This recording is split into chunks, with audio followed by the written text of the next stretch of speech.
Hey, what's up guys? Team Valhalla here, talking about something a little bit different today. As a lot of people know, Spellground mats are probably the most famous mats in Yu-Gi-Oh! A lot of the top players use them. I mean, even some of the not so good players use them. They're definitely really nice. This one right here is not necessarily the nicest Spellground, but I had custom artwork done on it. It's done with like a fabric marker. A huge Lord of the Rings fan. So we had the eye done with the inscription of the ring done around it. So if you guys can read Elvish, there you go. But, a lot of things that we've talked to people about is that when they buy used Spellgrounds, they have the problem of getting the creases out. So they have to refold it, leave it under books. I know people who've tried to throw them in the dryer and they've come out bad. There's a lot of things. So one day we took some cheap Spellgrounds and took a risk. And we tried to iron them. So this one hasn't been ironed yet. As you've seen, some of the blue ones that we've had have been ironed though. We've done those. We just use regular plain old iron. Put it on the first setting. Make sure when you touch it, well, I don't recommend you touching an iron. But if you want to make sure, put your hand to it. Make sure that it's warm enough to where you can where you feel it a little bit, but not so much as to where you can't leave your hand there. Make sure it's not hot enough to where you can burn yourself, but enough to where it's warm.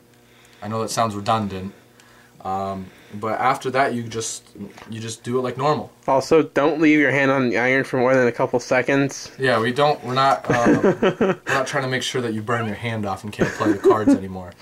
And you just do it like normal. You just start at one end, go like this, just go to other ends, and put a little bit of pressure on it, not a lot, because then you can singe it. But if you just gently just go over the areas and everything like that. I mean, I'm doing it specifically in this area more to try and get the marker set a little bit. That way when I'm playing cards on it or anything like that, I won't scratch up the backs of the sleeves or the front of them. I mean, granted, that's why sleeves are there, but it's definitely, oh, why are you beeping at me? There we go. And I mean, you can see slowly. Yeah, it's getting noticeably smoother. You can see that, yeah, and you can definitely see that the creases are slowly going away. This was one that I actually got from the one anti-hero. We traded Spellgrounds. He wanted my blue one and I wanted this one so I could get this put onto it. I feel like this wouldn't really fit on a blue one, so I figured we'd swap it out. This is also the side that I used to play on. I mean, there'd be no point to putting it on the other side. So, I mean, as you can see too, it leaves little streaks. That's just from where like the tip and the bottom are, because those are where the heat's concentrated more. Those just go away. I mean, if they really bug you, if you get like a little fine brush, like a bristle brush, and just brush on top of it, they'll go away. But like now, to just move it down a little bit, do around the corners and everything.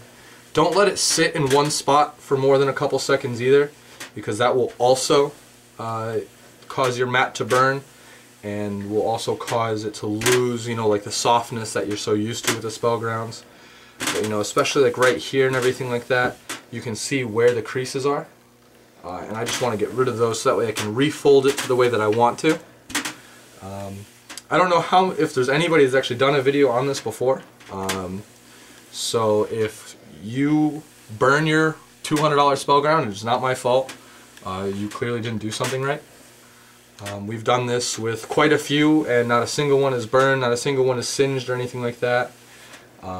As I said too, you see little bits of the discoloration, but that's just from where the concentrated heat is.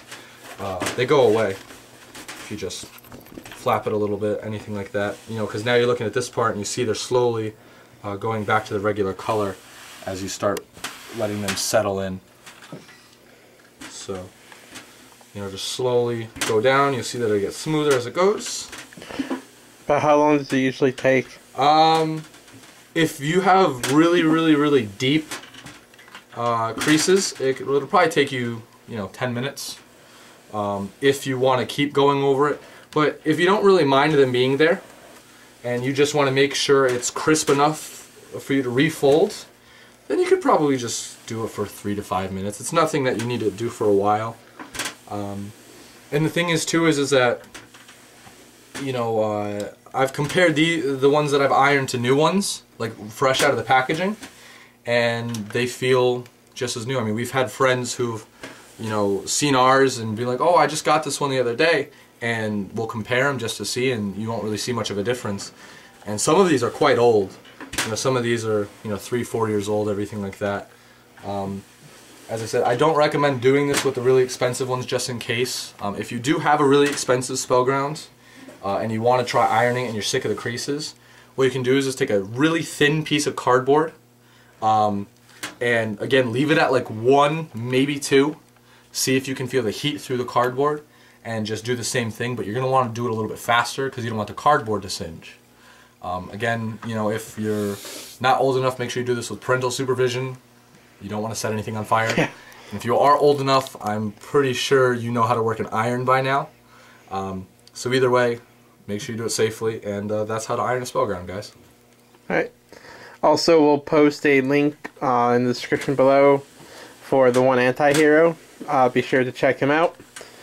And yeah, like, subscribe, and look forward to seeing our regional recap in a couple days.